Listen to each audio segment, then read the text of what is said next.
Assalamu alaikum, Zakir Sahab. My name is Jahangir, I'm a revert.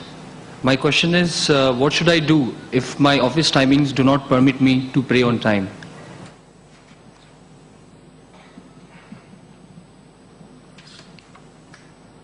The brother asked a question that what should he do if his office timings do not permit him to pray on time.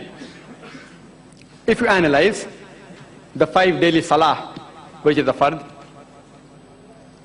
as far as the Fajr Salah, that's the morning Salah, the Isha Salah, night Salah, these don't clash normally with the office timings.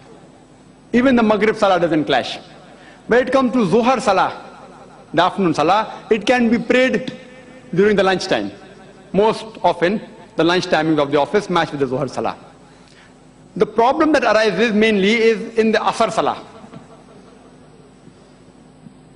Or you may have difficulties in other salahs if you are doing night shift, etc. But if you have problems, if your office timings are clashing with the timings of the salah, what you should do is that you should request your employer to give you a break of 10 minutes to offer your salah.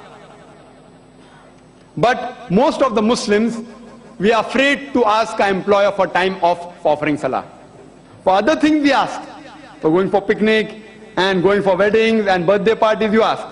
But for offering salah, we feel shy.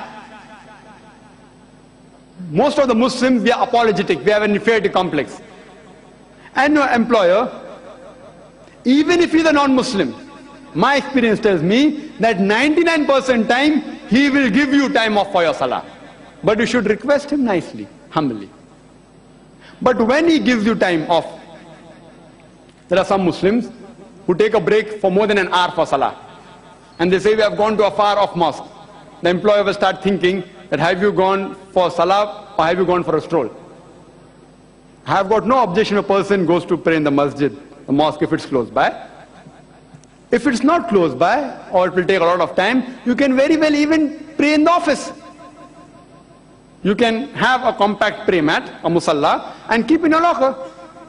As I mentioned in my talk, our beloved Prophet said, it's mentioned in Sahih Bukhari, volume number 1, in the book of Salah, chapter number 56, hadith number 429, that the earth has been made for me and my followers as a masjid, as a place for doing sujood. Therefore, when the time for prayer is up, you can pray. You can even offer in your office, see to it that you find a very clean place, and you can offer salah. Don't pray extra nawafil, etc. Pray your farz salah as well as sunnat muakkada. That is sufficient. But there are some people who, when they go to offer salah, and if they find that picture is obstructing them for salah, they take out the picture. Or they cover the picture with the cloth. If the picture is obstructing your salah, pray in another room. Why you have to pray in the room which has the picture? Go in another room. Then there are some people who in a non-Muslim office, they want to make a jamaat. I have got no objection if you make a jamaat. But see to it that all the Muslim employees in that office don't leave the work simultaneously so that the office work comes to a standstill. You can very well pray in several jamaat. As if you see, it's mentioned in Sahih Bukhari, volume number 1, in hadith number 6 to 7, in the book of Adhan, chapter number 35. It says that even a jamaat can be made by 2 people. Even 2 people are sufficient for jamaat.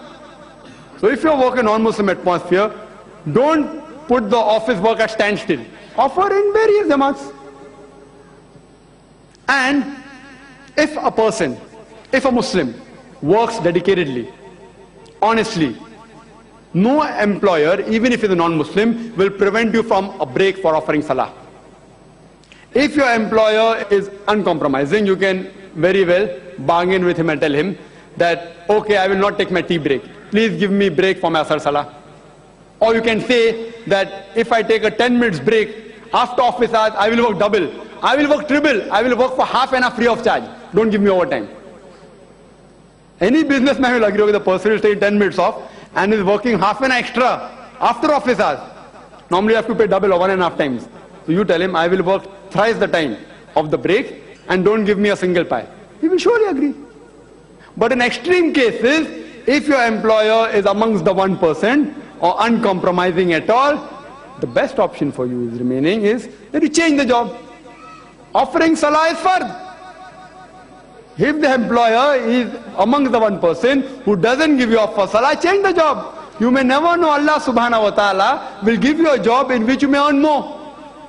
But irrespective whether you earn more or less in the new job, offering salah will gain you more benefit in the hereafter than not offering and getting a few 100 rupees more. Unfortunately, even in some of the Muslim offices which have most of the employees in it Muslims, they don't offer salah. Neither alone, neither in Jamaat.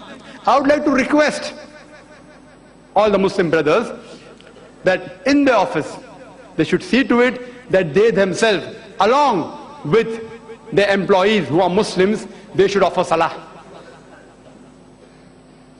And there are always ways in which you cannot disturb your office work and yet offer salah. In fact, in the long run, if you offer salah along with the employees, it will help you in your business and you will make more profit. Hope that answers the question.